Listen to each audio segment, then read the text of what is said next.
Hello students, welcome again to learning hub. आज हम class 9th का जो है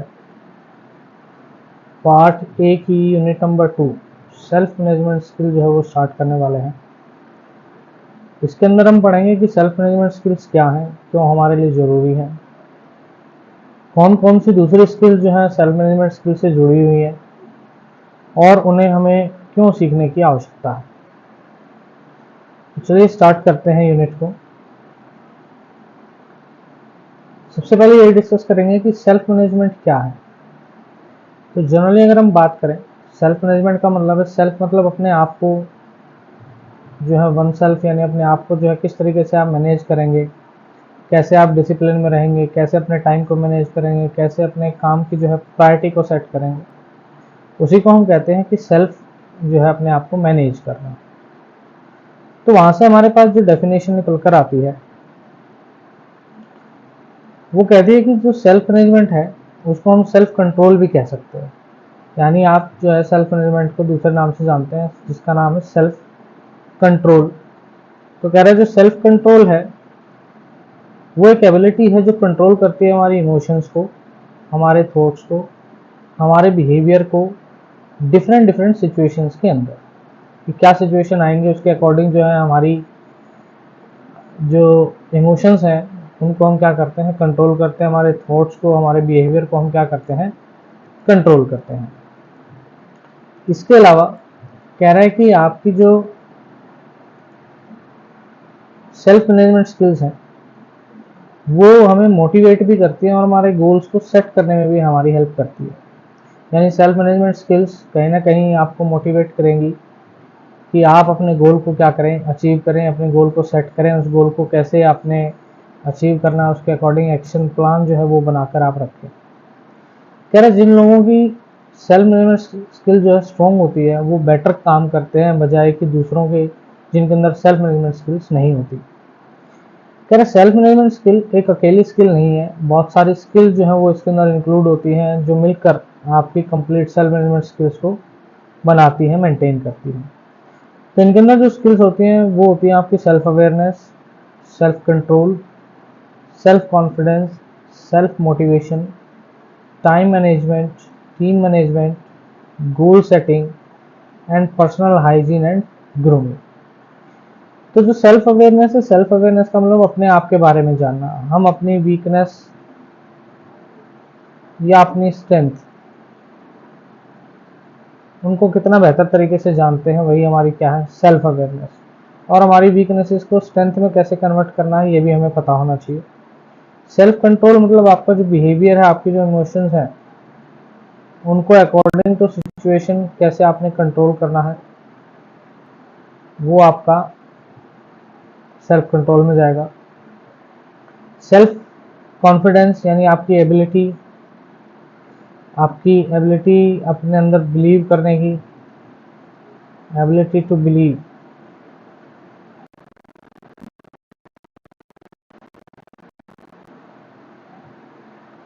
अपने आप में बिलीव करना कि जो आप काम,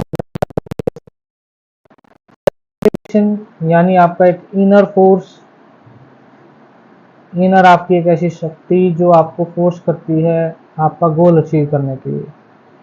यानी आपको किसी के कहने पर काम करने की जरूरत नहीं पड़ती, आप खुद ही उस काम को करते हैं। यानी वो एक इंटरनल फोर्स होता है जो आपको पुश करता है कि आप अपने गोल को अचीव करें।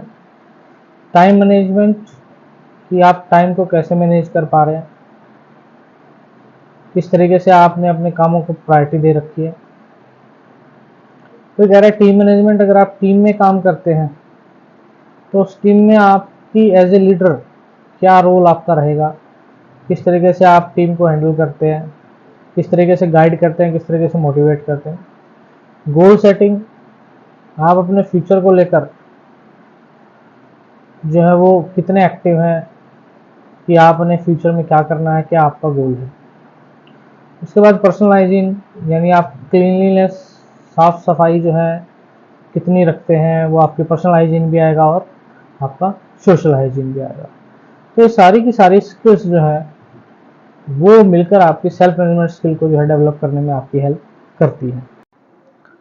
उसके बाद बात करते हैं बेटा कि सिग्निफिकेंस मतलब क्यों ज़रूरत है हमें सेल्फ मैनेजमेंट स्किल्स की, क्या हमारी लाइफ में चेंजेस होंगे सेल्फ मैनेजमेंट स्किल्स की हेल्प से। तो कह रहे हैं अगर आपकी सेल्फ मैनेजमेंट स्किल्स स्ट्रॉन्ग हैं तो आप ज़्यादा कॉन्फिडेंट होते हैं, ज़्यादा आप में कॉन्फिडेंस होगा, ऑर्गेनाइज्ड होंगे। ऑर्गेनाइज मतलब आप चीज़ों को मैनेज करने वाले होंगे, अच्छे से मैनेज करेंगे चीज़ों को, किस टाइम पर किस चीज़ को प्रायोरिटी देनी है वो आपको पता होगी। पे अटेंशन, फॉलो डायरेक्शन, कह रहा है आप अटेंशन पे करेंगे, डायरेक्शंस या इंस्ट्रक्शन जो आपको दी जा रही है उनके ऊपर आपका फोकस रहेगा। कोप विद स्ट्रेस, स्ट्रेस को अच्छे से डील कर पाएंगे। सेल्फ मोटिवेटेड होंगे, अपने आप से आपकी जो है मोटिवेशन आएगी कि आपको ये काम करना है, क्योंकि आप अपने गोल को क्या कर लोगे, सेट कर लोगे और वो गोल अचीव करने के लिए आपको मोटिवेट करेगा। कह रहा वेल ग्रूम्ड होंगे, पर्सनैलिटी आपकी जो है वो दिखाई देगी। क्लीनलीनेस, आपका जो है पर्सनैलिटी के अलावा कितने आप साफ़ सुथरे रहते हैं, पर्सनल हाइजीन क्या है वो बेटर बनेगी। अच्छे लिसनर बनेंगे, चीज़ों को ध्यान से सुनेंगे, उसके अकॉर्डिंग आप रिएक्ट करेंगे। अपने टाइम को मैनेज करेंगे, मैनेज योर इमोशंस, अपने इमोशंस को मैनेज करेंगे। एंड फोकस्ड अप्रोच होगी। फोकस्ड अप्रोच मतलब अपना जो टारगेट है केवल उसकी तरफ ही आपका फोकस होगा, अपने गोल की तरफ आप क्या करेंगे, फोकस कर पाएंगे। तो अगर आपके पास सेल्फ मैनेजमेंट स्किल्स हैं तो ये चीज़ें जो हैं आपकी लाइफ में आपको इम्प्रूव करने में हेल्प मिलती है। इसके बाद आते हैं नेक्स्ट, सेल्फ अवेयरनेस क्या है। सेल्फ अवेयरनेस, सेल्फ मतलब खुद के बारे में आपको पता होना चाहिए कि हम अपने आप को कितना जानते हैं। तो कह रहा है उसमें जानने के लिए हमें क्या जानना है अपने आप के बारे में, हमें स्ट्रेंथ जाननी है, हमें वीकनेस जाननी है। तो अगर हमें अपनी स्ट्रेंथ एंड वीकनेस पता है तो यानी हम अपने आप को अच्छे से जानते हैं, और इन स्ट्रेंथ और वीकनेस को जानने के बाद जो हमारी वीकनेस है हम उनको अपनी स्ट्रेंथ में कन्वर्ट कर सकते हैं। तो आपकी जो डेफिनेशन है वो भी यही कहती है। कह रहे सेल्फ अवेयरनेस का मतलब ये है कि आप आइडेंटिफाई करें अपनी वीकनेसेस को, अपनी स्ट्रेंथ्स को, और कह रहे सेल्फ अवेयरनेस आपकी हेल्प करेगी आपकी वीकनेसेस को स्ट्रेंथ में कन्वर्ट करने के, और जो स्ट्रेंथ है उनको और एक्सेप्शनल टैलेंट बनाने के, यानी उनको और ज़्यादा बेटर बनाने में आपकी हेल्प करेंगी। यानी आपकी जो स्ट्रेंथ है वो आपको भीड़ से अलग करने में आपकी हेल्प करती है, यानी आपके अंदर एक एक्सेप्शनल टाइप का टैलेंट जो है वो बन जाता है। कह रहे हैं एनालाइज करते हैं जब अपनी स्ट्रेंथ और वीकनेस, तो वो आपको अपनी लाइफ में सक्सेस अटेन या अचीव करने में आपकी हेल्प करती हैं। और कह रहे हैं स्ट्रेंथ और वीकनेस जो एनालिसिस है वो अपने आप से शुरू होता है कि हमें अपने आप के बारे में जो है वो पता होना चाहिए, हम क्या हैं, हमारे कौन से पॉइंट वो हैं स्ट्रॉन्ग हैं, कौन से हमारे वीक हैं। उसके बाद आता है, कह रहे स्ट्रेंथ और वीकनेस को एनालाइज करने के लिए हमारे पास एक जौहरी विंडो दिया गया। जौहरी विंडो क्या कहती है? जौहरी विंडो कहती है कि भैया आपका जो क्वाड्रेंट में बांटा गया, 4 रीजन्स में बांटा गया इनको। कह रहे हैं जौहरी विंडो जो है वो सिंपल सा आपका एक टूल था जिसकी हेल्प से हम ये समझ पाते थे कि हमारी क्या वीकनेस है, क्या हमारी स्ट्रेंथ है, और कहाँ हमें सेल्फ अवेयरनेस को इम्प्रूव करने की ज़रूरत है। पर्सनली हम अपने आप को कैसे डेवलप कर सकते हैं, कैसे अपनी कम्युनिकेशन स्किल्स को इम्प्रूव कर सकते हैं, और जो हमारी आपस के रिलेशनशिप्स हैं या हमारे जो टीम के अंदर टीम मैनेजमेंट है उसको हम कैसे और इम्प्रूव कर सकते हैं। तो उसके लिए 4 रीजन में इनको डिवाइड किया गया। पहला था ओपन सेल्फ, दूसरा था ब्लाइंड सेल्फ, तीसरा था हिडन सेल्फ एंड चौथा था अननोन सेल्फ। तो ओपन सेल्फ कहता है कि वो इन्फॉर्मेशन जो आपको आई यानी खुद को भी पता है और अदर्स दूसरों को भी पता है, वो आपका किस में जाएगा, ओपन सेल्फ में। ब्लाइंड सेल्फ कहता था वो इन्फॉर्मेशन जो आप नहीं जानते लेकिन दूसरों को पता है, दूसरे उस इन्फॉर्मेशन को जानते हैं लेकिन आपको खुद को नहीं पता। हिडन सेल्फ क्या था, ऐसी इन्फॉर्मेशन जिसमें आपको तो पता है आपका कोई सीक्रेट है वो आपको पता है लेकिन अदर्स जो है वो नहीं जानते। और अननोन सेल्फ में वो जो इन्फॉर्मेशन है वो ना तो आप जानते हैं और ना दूसरे जानते, यानी वो इन्फॉर्मेशन किसी को नहीं पता। तो इस तरीके से 4 रीजन बनाए गए थे, open self, blind self, hidden self and unknown self. समझते हैं इनको डिटेल में कि क्या ये रीजन जो है वो कह रहे हैं। यहाँ पे अगर आप देखें तो यहाँ वो बात बता रहा है कि आपका जो ओपन सेल्फ है वो कह रहा है what is known by the person about himself herself. कह रहा है वो चीज़ जो किसी पर्सन को अपने बारे में पता है और दूसरे भी उसके बारे में जानते हैं, तो वो किस में जाएगा, ओपन सेल्फ में जाएगा। ब्लाइंड सेल्फ में कह रहा है what is unknown by the person about him her self, कह रहा है वो चीज़ जो उस बंदे को अपने बारे में नहीं पता लेकिन दूसरे जो है वो जानते हैं। हिडन सेल्फ में कह रहा है कि वो आपकी इंफॉर्मेशन जो खुद उस बंदे को पता है लेकिन दूसरों को उसके बारे में कोई आइडिया नहीं है। फिर कह रहे हैं अननोन सेल्फ, कह रहा है वो इंफॉर्मेशन जो ना तो उस बंदे को खुद को पता है और ना ही दूसरे लोग उसके बारे में जानते हैं। तो ये सारे जो क्वाड्रेंट हैं आपके 4 क्वाड्रेंट जो हैं ये बनाए गए हैं और इन चारों क्वाड्रेंट का अपना अपना एक रोल है। तो वही यहाँ पर इसने बात की कि known by both you and others, तो ओपन सेल्फ में जाएगा। कह रहे हैं unknown by you but known by others, blind self में। Known to you but known to others, hidden में। और unknown by both of you, ना तो आपको पता ना दूसरे को पता है, वो किस में जाएगा, अननोन सेल्फ में। इसके बाद आते हैं कि कौन कौन सी टेक्निक्स हैं जिनकी हेल्प से हम अपनी स्ट्रेंथ और वीकनेसेस को आइडेंटिफाई कर सकते हैं। कैसे आइडेंटिफाई करेंगे, कौन सी ऐसी टेक्निक्स हैं, तो समझते हैं पहले। कह रहा है अगर आपने स्ट्रेंथ को फाइंड आउट करना है, अपनी एबिलिटीज़ को देखना है मैं कितना बेहतर हूँ, तो कह रहा है रिफ्लेक्ट करें जिसमें आप अच्छे हैं, उन चीज़ों को फोकस करें जिसमें आपको लगता है आप बेहतर हैं, कि आप ये चीज़ बेहतर कर सकते हैं। उन चीज़ों के बारे में सोचें जिनके लिए लोग आपको अप्रिशिएट करते हैं कि ये काम आपने बहुत अच्छा किया, यानी वो आपका किसका काम कर रही है, स्ट्रेंथ का काम कर रही है। कह रहा what makes you stand out, कह रहा उन चीज़ों के बारे में सोचें जो आपको दूसरों से अलग बनाती हैं, दूसरों से बेहतर बनाती है। बेहतर बनाती है यानी वो आपकी क्या है, स्ट्रेंथ है। इसी तरीके से अब वीकनेस फाइंड आउट करनी है, तो कह रहा है उन चीज़ों को आप सोचें जिसमें आपको ये लगता हो कि आपके कंस्टेंट मतलब रुकावट पैदा कर रहे हैं, यानी कहीं ना कहीं आपके गोल तक पहुंचने में आपको रोक रही हैं। कह रहा है what stops you from achieving, क्या चीज़ आपको आपके गोल को पहुंचने में रोकने का काम कर रही है। कह रहा है उन चीज़ों के बारे में सोचें। और कह रहा है फीडबैक के लिए ओपन रहें। वीकनेस जो है आप उनको लेकर कभी भी लो ना हो, नेगेटिव ना सोचें, क्योंकि अगर आपको आपकी वीकनेस पता है तो आप उस एरिया में अपने आप को क्या कर सकते हो, इम्प्रूव कर सकते हो, और वो वीकनेस किस में कन्वर्ट हो जाएगी, स्ट्रेंथ में कन्वर्ट हो जाएगी। उसके बाद आता है सेल्फ कंट्रोल। सेल्फ कंट्रोल मतलब अपने ऊपर कैसे आप कंट्रोल करेंगे, आपके इमोशंस के ऊपर, आपके बिहेवियर पर आपका क्या कंट्रोल है अकॉर्डिंग टू सिचुएशन, तो उसी को हम क्या कहते हैं, सेल्फ कंट्रोल कहते हैं। तो सेल्फ कंट्रोल की जो डेफिनेशन है वो भी यही कहती है कि सेल्फ कंट्रोल वो एबिलिटी है जिसमें आप कंट्रोल करते हैं अपने इमोशंस को, जिसमें आप अपने आप को काम महसूस करवाते हैं, चाहे आप एंग्री ही क्यों ना हो, अफ्रेड ही क्यों ना हो, डरे हुए क्यों ना हो, एनेक्साइट क्यों ना हो, लेकिन आप अपने आप को कैसा महसूस कराते हैं, एकदम काम महसूस कराते हैं। यानी वो ऐसी सिचुएशन आप क्रिएट कर लेते हैं खुद ही जिसके अंदर आपके जो इमोशंस हैं उनके ऊपर आपका क्या आ जाता है, कंट्रोल आ जाता है। इसी तरीके से जो इमोशनल एजिलिटी है, इमोशनल एजिलिटी एक ऐसा प्रोसेस है जिसमें हम अपने इमोशन को एक्सेप्ट कर लेते हैं कि हाँ अकॉर्डिंग टू सिचुएशन जो है वो ऐसा होना चाहिए था, और वैसा ही आप करते हैं। और कई बार आप जो है उस सिचुएशन के बारे में दोबारा सोचते हैं तो आपको पता लगता है कि वो सिचुएशन जो थी वो अप्रोप्रिएट थी या नहीं उस इमोशंस के लिए।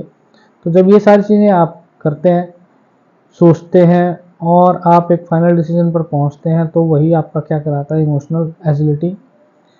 कह रहा है बाय स्टेपिंग बैक, कह रहा है एक कदम पीछे लेते हुए हम नोटिस करते हैं हमारी फीलिंग्स को, कंसीडर करते हैं हमारे गोल्स को, वैल्यूज़ को, कि क्या उस समय पर जो मेरा रिएक्शन था या जो मेरी इमोशंस थी या मेरा बिहेवियर था वो करेक्ट था या नहीं था, और उसके अकॉर्डिंग हम डिसीजन लेते हैं। और ये भी सोचते हैं कि जो हमने डिसीजन लिया वो कितना इम्पोर्टेंट था और कहाँ तक वो हमें लाइफ में आगे जो है उसके परिणाम अच्छे होंगे या हमें एक बेटर रिजल्ट प्रोवाइड करेगा। उसके बाद आते हैं सेल्फ रिफ्लेक्शन। सेल्फ रिफ्लेक्शन का मतलब है अपनी परछाई देखना। मिरर के अंदर हम क्या करते हैं, सुबह उठ के अपने आप को देखते हैं। तो जब सुबह उठ के हम अपने आप को देखते हैं तो वो हमें अपनी रिफ्लेक्शन दिखाता है। क्यों, ताकि हम अपने आप को ये देख पाएँ कि क्या हम बेटर तरीके से तैयार हुए या नहीं हुए। तो यहाँ पर भी आपका वैसा ही काम आपका सेल्फ रिफ्लेक्शन वाली जो स्किल है वो करती है। कह रहा सेल्फ रिफ्लेक्शन जो वो एक टूल है जो चेक करता है, मॉनिटर करता है और ऑल्टर करता है हमारे बिहेवियर को, कि हमारा बिहेवियर कैसा था, सही था नहीं था, अकॉर्डिंग टू सिचुएशन था या नहीं। तो कह रहा है और हमें अपॉर्चुनिटी देता है पॉज करने की और रिव्यू करने की, उन ऑब्जर्वेशंस को देखने के लिए, सोचने के लिए और उनको इंटरप्रेट करने के लिए, यानी उनको समझने के लिए कि क्या अकॉर्डिंग टू सिचुएशन हमने जो रिएक्ट किया वो करेक्ट था या नहीं था। हम उसको चेक करते हैं, मॉनिटर करते हैं, और अगर हमें लगता है कि नहीं हमें वो जो बिहेवियर था वो सही नहीं था उस सिचुएशन के अकॉर्डिंग, तो उसको हम ऑल्टर करते हैं, यानी चेंजेस लेकर आते हैं। तो ऐसी सी सिचुएशन हमारे सामने होती है जब मॉर्निंग में हम उठते हैं, हम अपने आप को जो है शीशे में देखते हैं, मिरर में देखते हैं, ताकि हमें पता रहे कि हम जो है वो सही दिखाई दे रहे हैं या नहीं, यानी हम अपने आप को क्या कर रहे हैं, मॉनिटर कर रहे हैं, चेक कर रहे हैं कि जैसा आपने एक्सपेक्ट किया है वैसा आप दिख पा रहे हैं या नहीं। फिर आते हैं कि आप रिफ्लेक्टिव और ज़्यादा कैसे बन सकते हैं। तो रिफ्लेक्टिव और ज़्यादा कैसे बन सकते हैं, उसके लिए हमारे पास दिए हैं कुछ पॉइंट्स। रिफ्लेक्टिव बनने के लिए आपको किस किस चीज़ों की ज़रूरत होती है। पहला कह रहा है कि कुछ एक क्वेश्चन है जो आप अपने आप से पूछेंगे, व्हाट एम आई अवॉइडिंग, क्या चीज़ें मैं अवॉइड कर रहा हूँ, क्या चीज़ें जो वो हेल्प नहीं कर पा रही हैं, कैसे मैं और इफेक्टिव बन सकता हूँ। फिर कह रहा है कि रिफ्लेक्टिव प्रोसेस बनाएं according to your preference. Writing journal का मतलब होता है डायरी लिखना। कई लोग जो है वो डेली बेसिस पे डायरी लिखते हैं जिसमें वो अपने positive and negative point mention करते हैं, यानी उस डे में, पर्टिकुलर डे में उनके साथ क्या अच्छा हुआ क्या बुरा हुआ उसको नोट डाउन करते हैं। तो कह रहे हैं उससे आपको पता लग जाता है कि आज क्या चीज़ बुरी हुई तो क्यों हुई, आपका उसमें क्या रोल था। कह रहे किसी दूसरे से बात करें अपनी सिचुएशन के बारे में, थिंकिंग, सोचें कि क्या कुछ ठीक था क्या कुछ नहीं था। अपना जो रिफ्लेक्शन टाइम है उसको सेट करें कि ये टाइम जो है, इस टाइम में मैं अपने आप को केवल मॉनिटर करूँगा, और उस टाइम के प्रति क्या रहें, कमिट रहें। ऐसा नहीं है आपने 2 दिन तो शेड्यूल के अकॉर्डिंग 5-5 से 10 मिनट दिए अपने आप को, लेकिन उसके बाद 2 हफ्ते तक आपने कोई टाइम नहीं दिया। तो कह रहा है कमिट करें। स्टार्टिंग में स्मॉल टाइम फ्रेम को सेट करें, फिर उसको बढ़ाते जाएं। ब्रेनस्टॉर्म करें, यानी एक्सप्लोर करें चीज़ों को कि क्या क्या सिचुएशन हो सकती थी, किस सिचुएशन में क्या बिहेवियर हो सकता था। और कह रहा है सोचें। फिर भी अगर कहीं पर आपको लगता है प्रॉब्लम आ रही है तो कह रहा है हेल्प लें अपने पेरेंट्स की, अपने टीचर्स की, अपने एल्डर्स की, ताकि वो आपको गाइड कर पाएँ कि किस सिचुएशन में किस तरीके से आपने बिहेव करना था। उसके बाद आता है कि सेल्फ कंट्रोल जो है आपको आपकी लाइफ को किन 3 तरीकों से इम्प्रूव करेगा, क्या फ़ायदे होंगे हमें सेल्फ कंट्रोल के। तो कह रहा है पहला तो पर्सनल वेलबींग। कह रहा है अगर आप सेल्फ कंट्रोल होंगे तो आपकी मेंटल हेल्थ जो है वो अच्छी रहेगी, फिजिकल हेल्थ अच्छी रहेगी, कम आपको फिजिकल सिकनेस के सिम्टम्स महसूस होंगे और लंबी लाइफ आप जिएंगे। कह रहा है जब आप जो है सेल्फ कंट्रोल होंगे तो रिलेशनशिप जो होंगे आपके आसपास के लोगों के साथ वो बेटर होगी, क्योंकि आप एक दूसरे के इमोशंस को अच्छे तरीके से समझ पाएंगे, क्योंकि आपका क्या है, खुद के ऊपर सेल्फ कंट्रोल है।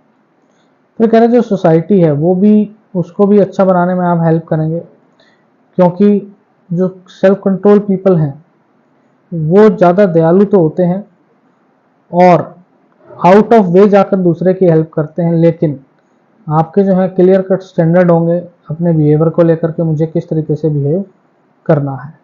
तो इस तरीके से आप जो है सोसाइटी को भी जो है बेटर सोसाइटी बना सकते हैं। नेक्स्ट आता है सेल्फ कॉन्फिडेंस।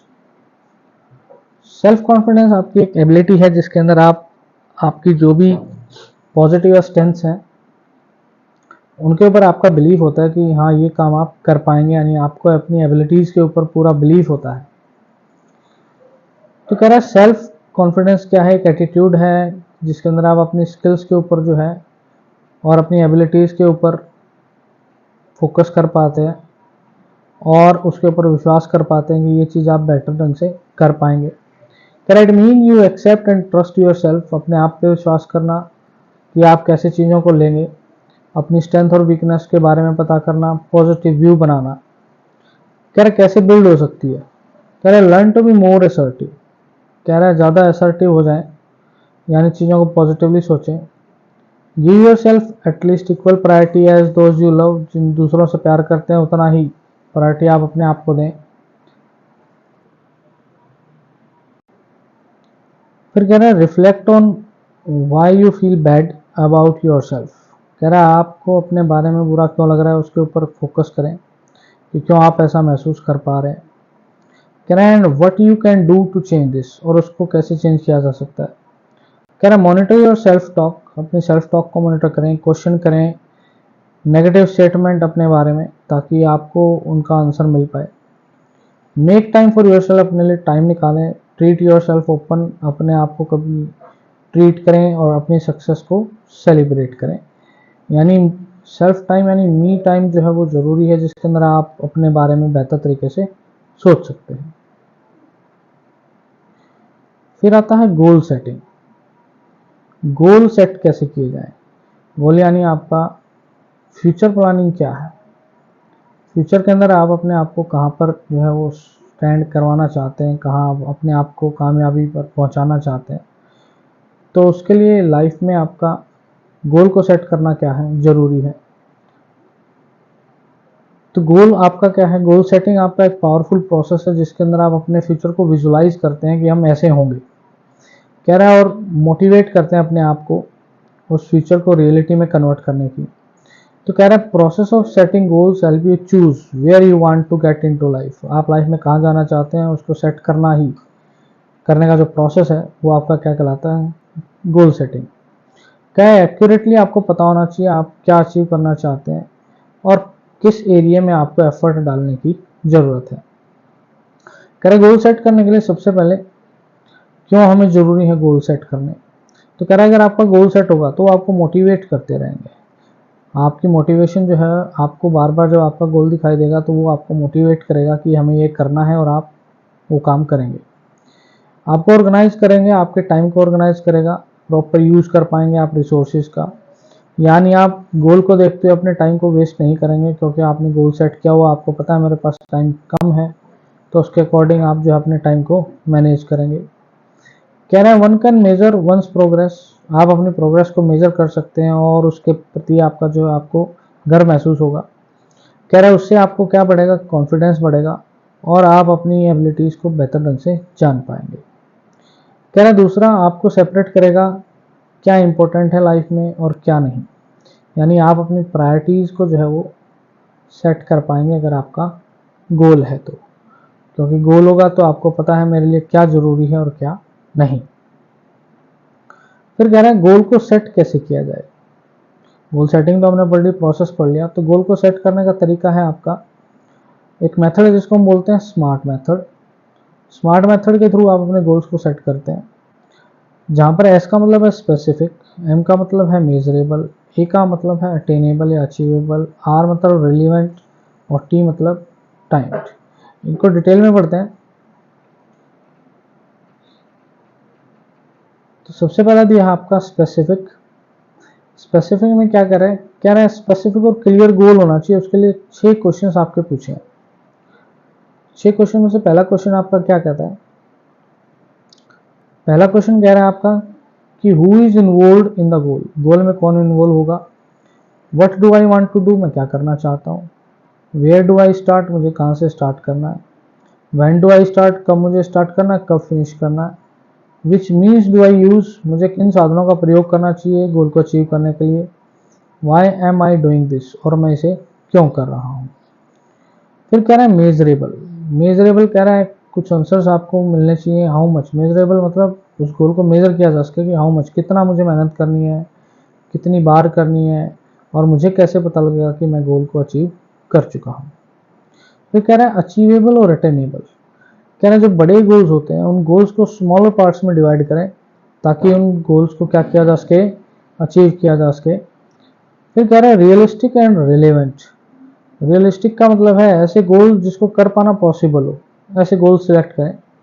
कह रहा है realistic goal would be something that we want to achieve and can work towards. कह रहा है ऐसे गोल जिनको पूरा कर पाना पॉसिबल है और जिनकी तरफ हम बढ़ सकते हैं, पूरा कर सकते हैं। जैसे कि कह रहा है I will read my entire syllabus in 1 day and I get good marks. कह रहा है कि मैं अपना पूरा साल का सिलेबस एक दिन में ख़त्म कर लूँगा और अच्छे मार्क्स लेके आऊँगा। ये आपका क्या है, अनरियलिस्टिक गोल है। फिर कह रहा है टाइम बाउंड। कह रहा है जो गोल हैं उनके लिए क्या सेट करें, टाइम फ्रेम सेट करें। कह रहा है कि कितने टाइम में आप वो गोल अचीव कर लेंगे। कह रहा है जब टाइम होगा तो आपको जो है वो एनकरेज करेगा कि आप अपने गोल को क्या करो, अचीव करो, क्योंकि बिना टाइम का सेट किया हुआ गोल आपको आपके गोल तक पहुंचाने में हेल्प नहीं करता। जैसे यहाँ पर एक एग्जांपल दिया है कि I want to lose 10 kg someday, किसी दिन में अपना 10 किलो वेट क्या कर लूँगा, कम। तो यहाँ पर कोई टाइम फ्रेम नहीं है, किसी दिन बोला इसने, तो कोई ऐसा पर्टिकुलर उसका गोल जो है वो सेट नहीं है कि कब तक वो इस काम को करेगा। तो कह रहा है टाइम बाउंड गोल क्या होना चाहिए था कि I want to lose 10 kg next 6 month, कि मैं अब मेरा 10 kg वेट जो है अगले 6 महीने में कम कर दूंगा। तो ये क्या है, आपका टाइम बाउंड गोल है। तो ये थे हमारी स्मार्ट टेक्निक गोल को सेट करने की। उसके बाद आते हैं पॉजिटिव थिंकिंग। पॉजिटिव थिंकिंग क्या है, कह रहा पॉजिटिव थिंकिंग यानी आप चीज़ों को पॉजिटिवली सोचते हैं। इमोशनल और मेंटल एटीट्यूड जो फोकस करता है केवल अच्छे की तरफ और एक्सपेक्ट करता है कि जो रिजल्ट होंगे वो आपको फ़ायदा पहुंचाएंगे। यानी आपकी वो मेंटल और इमोशनल एटीट्यूड या स्टेट जिसके अंदर आप केवल और केवल बेहतर चीज़ें सोचते हैं और रिजल्ट भी जो है वो पॉजिटिव सोचते हैं। तो कह रहा पॉजिटिव थिंकिंग से जो है पॉजिटिव आउटकम्स आती हैं और वो हमें कैसे हेल्प करती हैं। कह रहे जब आप पॉजिटिवली सोचते हैं तो आपका सेल्फ कॉन्फिडेंस इंक्रीज होता है और आपकी एनर्जी लेवल भी इंक्रीज होगा और जो चैलेंजेस आपके सामने आएंगे उनको आप इजीली जो है फेस कर पाएंगे। जब आप पॉजिटिव होते हैं तो आपको आसपास ज़्यादा रिसोर्सेज दिखाई देते हैं, ज़्यादा ऑप्शंस दिखाई देते हैं। लेकिन अगर आप नेगेटिव होंगे तो सामने वाले ऑप्शंस भी आपको दिखाई नहीं देंगे। तो क्या रिमेन ओपन माइंडेड, आप जो है ओपन माइंडेड रहते हैं, फीडबैक लेना पसंद करते हैं, चीज़ों को समझ सकते हैं, चीज़ें जल्दी समझ में आती हैं और सबसे इम्पोर्टेंट आप हमेशा खुश रहेंगे और आसपास के लोगों को भी खुश रखेंगे। तो यानी पॉजिटिव थिंकिंग के जो है आपके ये बहुत सारे आपके क्या हैं, बेनिफिट हैं जो आपको लाइफ के अंदर मिलेंगे। फिर बात आती है कि how to cultivate positive thinking. Positive thinking को कैसे कल्टीवेट किया जाए, उगाया जाए। तो कैसे करेंगे पॉजिटिव थिंकिंग को हम, कह रहा है सबसे पहले अपना जो डे है उसको पॉजिटिव वे में स्टार्ट करें। कह रहा है उसके लिए आप सुबह जब उठते हैं तो अपने फैमिली मेम्बर जो है उनको जो है आप ग्रीट करें, उनको जो है आप मॉर्निंग विश करें। तो वहाँ से आपका जो है पॉजिटिव डे जो है वो स्टार्ट हो जाएगा। कह रहा है मेडिटेशन करें, योगा करें, एक्सरसाइज करें, रीडिंग करें या कोई मोटिवेशनल वीडियो जो है उसको देखें। फोकस करें अच्छी चीज़ों पर, क्योंकि कोई भी डे परफेक्ट नहीं होता, चैलेंजेस हर डे में होते हैं। तो केवल आप गुड थिंग्स, अच्छी जो चीज़ें हैं उनके ऊपर ही फोकस करें। टर्न फेलियर इनटू लेसन्स कह रहे हैं और नेवर गिव अप एटीट्यूड। कह रहे हैं जो आपका फेलियर्स हैं, आपको इस काम को करने में फेल हो गए तो उसको लेसन समझें, उससे सीखें और नेवर गिव अप एटीट्यूड रखें। ऐसा नहीं कि आप उस काम को छोड़ देंगे। कह रहे हैं जो फेलियर्स हैं उनको अपॉर्चुनिटी के रूप में लें और स्टेपिंग स्टोन के रूप में उनको सक्सेस की तरफ लेकर जाएं। जैसे कि जो थॉमस एडिसन थे उन्होंने 1000 बार जो है अनसक्सेसफुल अटेम्प्ट किए थे आपके बल्ब को बनाने के, लेकिन वो हमेशा क्या थे, पॉजिटिव थे। उनका नेवर गिव अप एटीट्यूड था कि 1000 बार असफल होने के बावजूद भी उन्होंने जो आपका इलेक्ट्रिसिटी बल्ब है उसको इन्वेंट किया। फिर कह रहा है जो डे स्टार्ट हो रहा है उसको पॉजिटिव अफर्मेशन के साथ करें, पॉजिटिव सेंटेंसेस के साथ करें कि I am confident, yes I can, कि मैं कॉन्फिडेंट हूँ और मैं ये कर सकता हूँ। कह रहा फोकस ऑन प्रेजेंट, कह रहा प्रेजेंट पे फोकस करें, प्रेजेंट लाइफ जिए, एंजॉय करें प्रेजेंट मोमेंट को। इसके बाद आते हैं हम पर्सनल हाइजीन पे कि पर्सनल हाइजीन क्या है। कह रहा है गुड पर्सनल हाइजीन जो है वो इफेक्टिव वे है आपका दूसरों से जो है और अपने लिए इलनेस से बचे रहना। कह रहा है हाइजीन को हम ऐसे डिफाइन कर सकते हैं कि हाइजीन एक हैबिट है या एक ऐसी प्रैक्टिस है जिसमें हम अपने आप को साफ सुथरा रखते हैं, कह रहे पर्सनल हाइजीन के अंदर हम अपने सारे बॉडी पार्ट जैसे face, hair, body, legs, hand, इन सबको क्लीन रखते हैं। और हाइजीन आपके दो टाइप के होंगे, personal hygiene and social hygiene. जो पर्सनल हाइजीन है उसके अंदर अपनी cleanliness, physical exercise, proper rest, sleep, और जो दूसरी हैबिट जैसे स्मोकिंग को अवॉइड करना, ये सारी इंक्लूड होती है। यानी हम अपने लिए अपनी पर्सनल जो हाइजीन है वो हम अपनी बॉडी के लिए जो है सारी चीज़ जो भी हम क्लीनलीनेस रखते हैं ताकि हम दूसरी जो डिजीज़ है उनसे बचे रहें।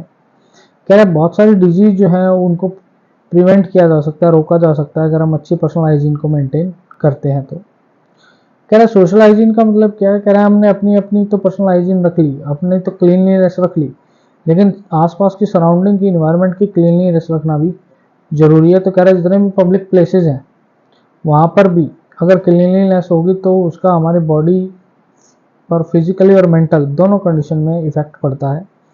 तो कह रहे हैं अगर अनटाइडी और इनप्रॉपर वेस्ट डिस्पोजेबल होगा पब्लिक प्लेसेस पे तो क्या क्रिएट होंगी, अनहेल्दी कंडीशंस क्रिएट होंगी। तो अनहेल्दी कंडीशंस क्रिएट होंगी तो वो हमारे ही मेंटल और फिजिकल जो आपकी इलनेस है उसके ऊपर इफेक्ट डालेंगी। तो हमें सोशल हाइजीन को भी ध्यान में रखना है। फिर आते हैं grooming and its importance. Grooming क्या है, उसकी क्या इंपॉर्टेंस है। तो ग्रूमिंग क्या है कि आप अपने आप को कितना प्रेजेंटेबल रखते हैं, वही आपका क्या कहलाता है ग्रूमिंग। कि आप जो है कैसे प्रेजेंटेबल, कितने presentable, NEET and clean, tidy और स्मार्ट दिखाई देते हैं, उसी प्रोसेस को हम ग्रूमिंग कहते हैं। कह रहे जैसे आप ड्रेस पहनते हैं वही ड्रेस आपको सामने वाले को रिप्रेजेंट करती है, और ये भी रिप्रेजेंट करती है कि आप कितने कॉन्फिडेंट हैं और हाउ अदर परसीव्स यू, और आगे जो लोग हैं सामने जिनके आप खड़े हैं वो कैसे आपके साथ व्यवहार करेंगे। तो कह रहे आपकी ग्रूमिंग के अंदर तीन चीज़ें आती हैं, clothing, hair and face. Clothing में जो भी आप कपड़े पहने वो नीट एंड क्लीन हो, आयरन हो। शूज जो आप पहनेंगे वो पॉलिश हो, क्लीन हो। डेली जो है सॉक्स आप चेंज करें। जो भी आप एसेसरीज पहनते हैं, बेल्ट, ज्वेलरी, वो आपकी जो है वो बिल्कुल प्रॉपर हो। डिस्प्ले करें अपनी जो बॉडी टैटू है, पियर्सिंग है, वो कई जगह पर कई जॉब प्रोफाइल्स में नहीं होने चाहिए, तो उनको अवॉइड करें। रेगुलरली अपने हेयर जो है उनको वॉश करें। हेयर का स्टाइल जो है वो सिंपल होना चाहिए और अच्छे से आप जो है हेयर्स को कॉम्ब करें, स्मार्ट लुक दिखाई दे। फेस को लेकर आप डेली शेव करें। आपकी जो मूछें हैं उनको नीटली ट्रिम करें। टिथ जो है आपके क्लीन होने चाहिए, किसी टाइप का धब्बा नहीं होना चाहिए। ब्रश करें दिन में कम से कम 2 बार ताकि डेंटल हाइजीन को मेंटेन किया जा सके। और अवॉइड करें च्युइंगम या पान या कोई ऐसी पान मसाला खाना, क्योंकि वो आपकी इंटरनल हेल्थ को भी नुकसान पहुंचाएगा और आपकी पर्सनैलिटी को भी डाउन करता है। तो यहाँ हमारा ये वाला चैप्टर खत्म होता है बेटा। वीडियो को लाइक करें, शेयर करें, सब्सक्राइब करें दूसरे फ्रेंड्स के साथ। इस वीडियो को रिपीट कर करके देखें, फिर भी कोई अगर डाउट आता है तो मुझे कमेंट सेक्शन में बताएं। मिलते हैं फिर नेक्स्ट वीडियो में, तब तक के लिए take care, have a nice day, bye.